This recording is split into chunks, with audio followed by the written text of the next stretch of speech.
Today, we celebrate an extraordinary leader, a fearless advocate, and a champion for students, Dr. Carole Goldsmith. For decades, Dr. Goldsmith has dedicated her career to expanding opportunity, strengthening communities, and transforming lives through education.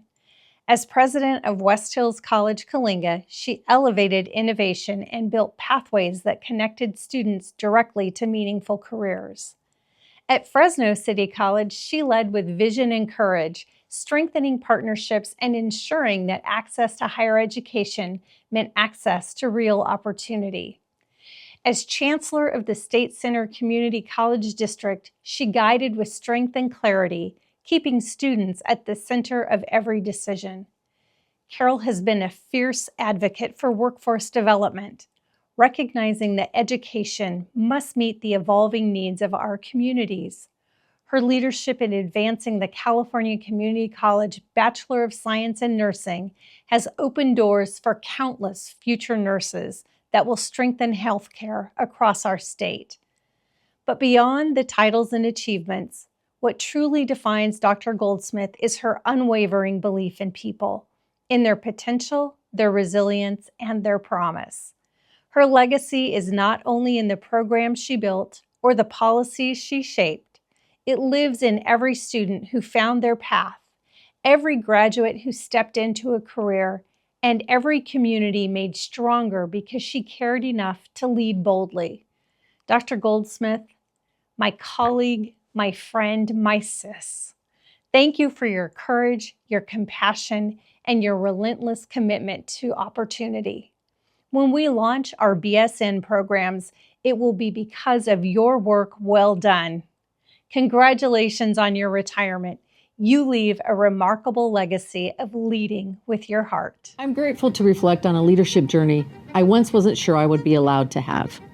In this career, I've learned that leadership is less about title and more about steadiness and dependability.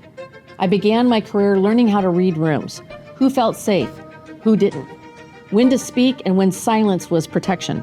What I didn't realize then was that those early lessons were shaping my leadership capacity. I have served in spaces that were not always welcoming, as the only woman in an all-male cabinet, and later as the first out leader in the conservative Central Valley.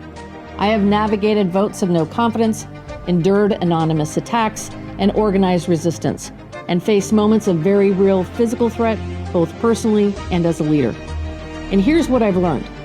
Leadership is not about being liked.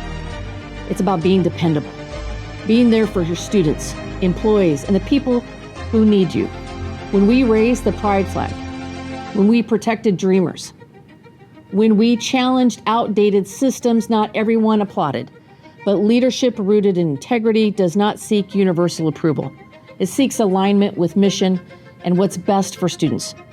Over the past decade, our district has increased enrollment and graduation rates, passed a $700 million bond, strengthened workforce partnerships, and increased the Hispanic workforce representation year after year, because students deserve to see themselves reflected in leadership. We did that together, in community, in courage. I have learned that conflict is not failure, disagreement is not dysfunction, participatory governance is not harmony. It is principled decision-making centered on students, and while criticisms offered openly can strengthen institutions, anonymous attacks rarely advance truth. They avoid accountability rather than invite dialogue. And perhaps the most importantly, I have learned that my faith, my family, daily discipline, and the courage to remain authentic have sustained me.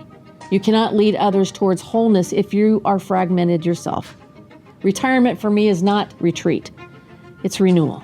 My work location may change, but my mission remains. So let me leave you with this. Leadership does not require permission from those who benefit from the status quo. Courage often comes before confidence, and representation matters more than you think. Do not wait for perfect conditions to lead. Lead anyway.